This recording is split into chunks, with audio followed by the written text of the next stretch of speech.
জয় হরি বল। ঠাকুরনগর মেলা, যেটি মতুয়া মেলা নামে পরিচিত, প্রতি বছরের ন্যায় এই বছরও চৈত্র মাসে কৃষ্ণা ত্রয়োদশী তিথিতে হতে চলেছে এখানে এক বিশাল জনসমাগম। প্রতি বছরই এই বারণী স্থানে সময়সূচির একটু পরিবর্তন হয়, তবে এই বছরও কিন্তু যথেষ্ট পরিবর্তন দেখা গেল, সেটা আপনাদের জানাবো।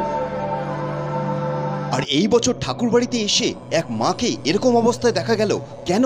এই বছর মেলায় এসে নতুন কি দেখবেন, খাওয়া দাওয়ারও ব্যবস্থা নতুন কি থাকছে, এখানে থাকবার ব্যবস্থা আপনাদের জন্য কীরকম করা হয়েছে, এমনকি এই বছর এখানে ঢাকের দাম কতটা বাড়লো। এর থেকে কম দাম, সব থেকে কম দাম কত দাম পড়ছে? এটা হচ্ছে নিম কাঠের বানানো, আর ওটা হচ্ছে আকাশমণি কাঠ, তাই তো? এই খড়মের দাম কিরকম পড়ছে? বিশাল এই ধর্মীয় মিলন মেলার শেষ সময়ের প্রস্তুতি পর্ব চলে এসেছে, আর আপনাদের সামনে আজকে তুলে ধরতে চলেছি এই মেলার বিশেষ কিছু খুঁটিনাটি সমস্ত বিষয়। তার আগে অনুরোধ করব, আপনারা যদি এই চ্যানেলে নতুন হয়ে থাকেন অবশ্যই সবার আগে আমাদের চ্যানেলটি সাবস্ক্রাইব করে রাখবেন, ফেসবুক থেকে দেখে থাকলে আমাদের পেজটি ফলো করে রাখবেন। মতুয়া মেলায় আসার উদ্দেশ্যে বাংলার বিভিন্ন প্রান্ত থেকে আগত এবং বাংলাদেশ থেকে আগত পুণ্যার্থীরা বেশিরভাগই ঠাকুরনগর স্টেশন থেকে নেমে এই পথ ধরেই ঠাকুরবাড়িতে এসে পৌঁছ। এই বছর মতুয়া মেলা শুরু হতে চলেছে 6 এপ্রিল 2024 থেকে। মেলা প্রাঙ্গণে ঢুকতেই আপনাদের বাঁ হাতে পড়বে শ্রী শ্রী প্রথমরঞ্জন স্মৃতি মন্দির, আর এই প্রথমরঞ্জন ঠাকুরই ঠাকুরনগরে 1948 সালে প্রথম এই মেলার সূচনা করেন। প্রতি বছরের ন্যায় এই বছরও এখানে পুণ্যার্থীদের থাকবার জন্য যথেষ্ট সুব্যবস্থা করা হয়েছে দেখা গেল, এমনকি এখন থেকেই মানুষ এসে এখানে থাকবার জন্য নিজ জায়গা নিতে শুরু করে দিয়েছেন। বারণী স্থানের পুণ্যতিথিতে আগামী 6 এপ্রিল থেকে মেলা শুরু হলেও জানা গেল যে 5 তারিখ থেকে এখানে লক্ষ লক্ষ মানুষের জনসমাগম হবে। এটি হচ্ছে শ্রী শ্রী হরিচাঁদ ঠাকুরের মূল মন্দির, আর দুপুরবেলায় সাধারণত এখানে পুজো দেওয়া হয় না, সেই কারণে মন্দিরের মূল দরজা বন্ধ থাকে, কিন্তু মেলার সময় কিন্তু সারাদিনই আপনারা পুজো দিতে পারবেন। ঠাকুরবাড়িতে আসা প্রত্যেক পুণ্যার্থীরাই এই মন্দিরে উপস্থিত হয়ে এবং হরিচাঁদ ঠাকুরকে দর্শন করে যথেষ্ট শান্তি অনুভব করেন, যেমনটা দেখা গেল এখানে উপস্থিত হওয়া এই মাকেও। এই বছর ঠাকুরনগরে পৌঁছে মেলা শুরু হওয়ার একদম শেষ প্রস্তুতি দেখা গেল যথেষ্ট তুঙ্গে। দোকানদাররা যথেষ্ট ব্যস্ততার সাথে এখানে জিনিসপত্র সাজাচ্ছেন, তারই মধ্যে দেখা গেল এখানে এক ঢোলের দোকান। 1000 টাকা কোনটা, কোন সাইজের ঢাকটা পাচ্ছে? আচ্ছা, এই সাইজ পেয়ে যাচ্ছে 1000 টাকা, তাই তো? সর্বপ্রথম। আর এর থেকে কম দাম, সব থেকে কম দাম কত দাম পড়ছে? সেগুলো ছোট 200 টাকা। ছোট মাল মানে এইগুলো? আচ্ছা আচ্ছা, এগুলো পেয়ে যাচ্ছে 200 টাকা। আর এগুলো 1000 টাকা। 1000 টাকার উপরেও কি মাল আছে? আচ্ছা, বৌনির টাইমে, তাই জন্য আপনি 1000 টাকা দিচ্ছেন। এমনি মেলার সময় এসে যদি কেউ কিনতে চায় কত পড়বে? 1500 টাকা না 1000 টাকা? না, 1500 টাকা নিজে, 1200 টাকা, 1400 টাকা, 1500 টাকা যার কাছে যার নিজে পারা যায়।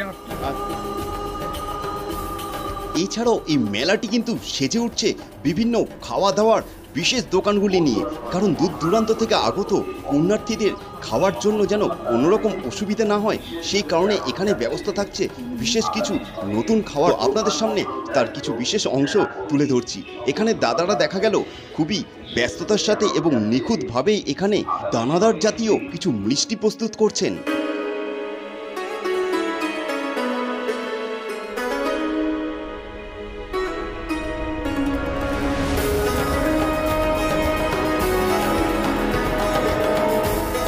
এইরকম মিষ্টি জাতীয় খাওয়া ছাড়াও এই মেলায় থাকছে বিভিন্ন রকমারি সুস্বাদু আরও বিভিন্ন দোকান।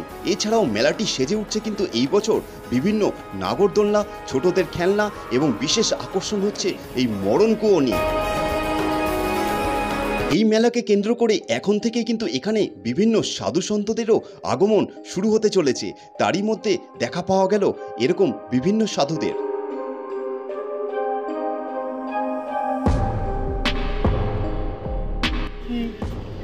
ওই মতো ধর্মের ছোট এটা। আচ্ছা। আর এইটা হচ্ছে ব্রহ্মদণ্ড। ব্রহ্মদণ্ড? হ্যাঁ, এই যে ব্রহ্মদণ্ড। এগুলো আপনি বানান? হ্যাঁ, আমি নিজে সব বানাই। কারণ এটা হচ্ছে টেপকাঠি, এগুলো সব আমি নিজেই বানাই। এটা কি কাজে লাগে? এটা অনেক কাজেই লাগে। যেরকম সাধু সন্ন্যাসীদের কাজে লাগে। আচ্ছা আচ্ছা, এটা সাধু সন্ন্যাসীদের মূলত কাজে লাগে। আচ্ছা আচ্ছা। এগুলো কি কাঠ দিয়ে তৈরি হয় মূলত? এটা আকাশমণি কাঠ, এটা নিম কাঠ। আর এটা নীল কাঠ দিয়ে তৈরি? হ্যাঁ, এটা নিম কাঠের, এটাও নিম কাঠ। আচ্ছা আচ্ছা। কিরকম দাম আছে? এইটার দাম আছে 4000 টাকা। 4,000 টাকা? পিস, হ্যাঁ একটা পিস। আচ্ছা আর এইটার 500 টাকা আছে একটা পিস। আচ্ছা, এটা কি কাঠের বললেন? নিম কাঠ। নিম কাঠ। হ্যাঁ নিম কাঠ।